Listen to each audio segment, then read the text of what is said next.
What's going on, D-Gens? Last week, we bet on the Panthers to do something positive. Deontay Johnson over 67.5 receiving yards. And once again, the team just absolutely shit the bed. Deontay Johnson finishes with one reception for 17 yards.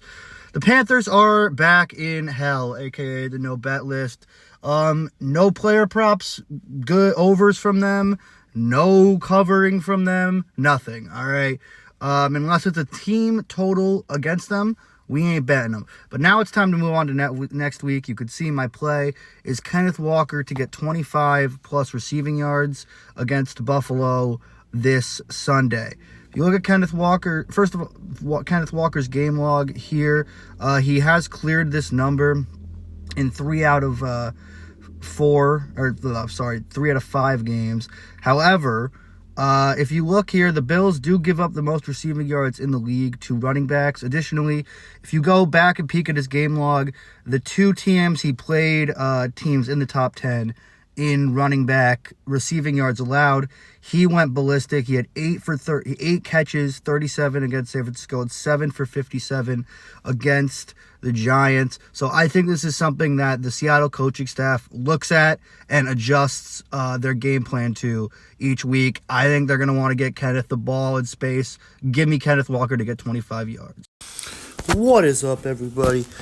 Shout out to anybody out there who tailed me in the Ravens team total over bet that smashed over. I believe we are 2-0 in our last 2, maybe even 3. Honestly, we're going to keep it rolling here. And we're going back to Baltimore. And we're going to go with some royalty. King Henry, Derrick Henry. 2 touchdowns at plus 215.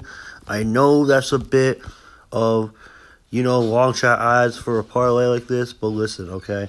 The Cleveland Browns, red zone defense against the run is dead last in the NFL. That sounds like touchdowns to me, especially when he's already scored 2+ touchdowns multiple times this year.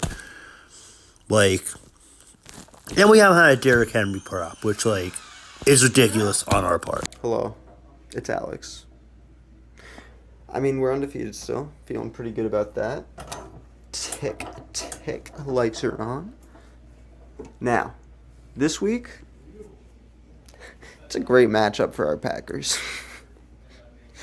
It's a great matchup for our Packers against Jacksonville, especially right now. On FanDuel, as of right now, you can get it at -3.5 Packers against the Jaguars, or -4 on DraftKings against the Packers. Packers against Jaguars. Either one would be immaculate. I love you. What's up, everybody? It's your Parlay King, Caden LeDuc here. Coming off a win last week, the Kansas City Chiefs as an underdog take the win against the Niners. Not a great game played by Patrick Mahomes per se, but got the win. But I have to say, just here, sitting in the middle of the mall, food court, and not feeling great today, folks, because my Yankees lost last night. Walk-off grand slam, Freddie Freeman, making me feel like a hater. And I'm not usually a hater, but today I'm going to be one. Because there's 2 teams playing tomorrow that absolutely fucking suck, despite the fact that they are 2 of the cockiest teams in the NFL. Those being the Philadelphia Football Eagles and the Cincinnati Football Bengals. Neither team's good. They both suck. Wouldn't be surprised if neither team made the playoffs. And although my guy Saquon Barkley's on there and he absolutely tortured the Giants last week, he's got to be due for some regression. He had his best game ever, so he's due for some regression. Joe Burrow having a great year, due for some regression. Give me the under, 47.5. Too high total for 2 mid-ass teams. 47.5 is not going to hit. It's going to be 10-7, and they're both going to somehow lose. Whatever.